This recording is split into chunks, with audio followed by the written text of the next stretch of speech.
Do you guys want to know a secret? Come here. You don't have to wear bike clothes to ride a bike. So now that you've been liberated like Neo from the Matrix, what should you wear? What guidance should you follow? And to be clear, because I can already hear the rage quitters typing away, I'm not saying you shouldn't wear cycling jerseys, but there are other options that one might want to choose. By me saying I like oranges doesn't mean your apples are dumb. The first thing I'm going to suggest, especially if you're into bike touring and bike packing, is fly fishing shirts. Hear me out. Having lived in the Pacific Northwest for the last decade in Oregon and Montana, I found that fly fishing shirts were actually a great cycling option. They're quick dry by design. You know, you get wet when you're fishing. You don't want to be wet all day. They provide awesome sun protection. They have a pleated, gusseted action back, you know, for when you're doing your double haul. And that also works great when you're riding a bike. They also tend to have a ton of useful pockets for putting fly boxes and nippers and stuff. You can put your phone there. You can put your snack there. It's basically the cargo pants of shirts. The lightness and the floppiness of it, while not great in race, provides a lot of evaporative cooling, with the plus side is that you're not being cooked with a lot of exposed skin. Sort of in the same vein as a fly fishing shirt is a long sleeve hiking shirt.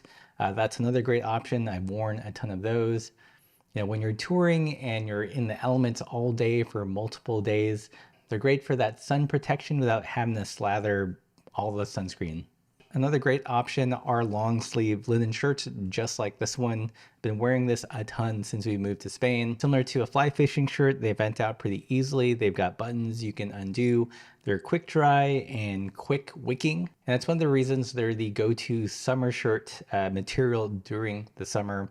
Also works pretty well for cycling. I practically live in linen now that we've moved to Spain. Okay, we're gonna get slightly more cycling specific for a second, and we're gonna talk about some gravel casual shirts, or some camisa alojas as they're known here in Spain. I've tried a few of these over the years, but I only currently have two to talk about in this video, but I feel like they're pretty representative of what you'll find out there. I've recently switched to riding in these style of shirts as things have gotten more humid. In the Pacific Northwest, it was relatively arid, and things like fly fishing shirts work great in that environment. But as the dew point rises and humidity increases, those fabrics really began to struggle, get more saturated, and didn't provide as much evaporative cooling as I had hoped. Hence the camisa aloha. The first one we're going to talk about is by the brand Rowdy. They're based in Idaho, but they're made in Peru. And the material mix is 96% polyester with 4% lycra to add some stretchiness to the fabric. I'm just going to put it on because it's easier to talk about it with it on. You can see how it wears. This shirt has button snaps, kind of Western style snaps, which make it really easy to put on and take off. They also have a zippered pocket here in the chest, so you can put things like keys or an ID. And it also functions as a pouch so you can pack it within itself. I guess that's a cool feature. I wore this recently at a gravel event outside of Barcelona, and it performed great. Its styling is pretty non-cycling specific, so you could wear this out to a barbecue or out to the playa.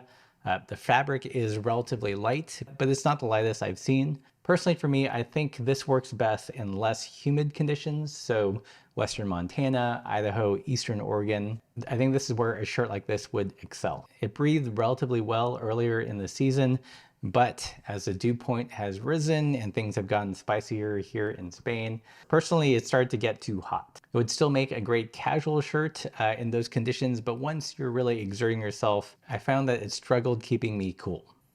Okay, let's switch to the next brand. This is another brand called Pomera. They're based in Barcelona, and I believe they make these in Barcelona as well. Very similar style to the Rowdy, but for me, it breathes a little bit better in this humidity. It's also one of the few, cycling specific yet casual things we've seen here in Spain. This one is all polyester, but it does have a lot of built-in stretch. The fabric is also a little bit more of an engineered mesh, similar to something you would see in a traditional cycling jersey, but with a way looser cut. One interesting touch of the shirt is that it has wooden buttons instead of snaps. So a little bit slower to use than the Western style snap, but they do add a bit of charm and kind of a unique aesthetic. The Pomera also has 3 cycling pockets in the back of the shirt. However, in my experience, while I appreciate the move towards utility and cycling heritage, I did find the pockets a little bit hard to use. Pockets like these work great on a form-fitting jersey because the tension tends to hold the bottom down. But here, when you put an item in the back and you try to pull it out, since it's not being held down, you end up just like lifting the back of the shirt. So I would say that the pockets are fine for things like keys or so items that you want to carry with you on your ride, but don't need to get out quickly. So probably not the best place for nutrition, but but for those items that you just put there once and don't really touch it on a ride. So between the two, I've found the Pomera better suited to the hot and humid climate here in Spain. It generally feels lighter and breathes a lot better. I'm really into this brand right now, and I think I'm going to pick another one up since it's in such heavy rotation. Both, however, have the downside of leaving your forearms exposed to the sun. Some are fine with that, but again, they hate to slather more sunscreen. For me, I just get this really cooked feeling when I have too much skin exposed. So to augment this and the Rowdy shirt, I basically picked up some sun sleeves. So these are very thin, they're very breathable, and they offer UV protection. And I know it sounds hot to wear long sleeves, but I actually find these are the coolest parts of my body. They're really thin and lightweight. They wick really quickly, and because they're a light material, they reflect out the heat. They do get dirty, so you kind of have to wash these, every so often. But again, something like a sun sleeve adds protection to short sleeve shirts. For both, I also wish that they had a slightly stiffer, maybe slightly larger collar. That's one of the upsides of a fly fishing shirt is you can pop the collar during the day when you're climbing so the back of your neck isn't getting burnt. I'm going to switch out of this because I haven't washed this since the last ride.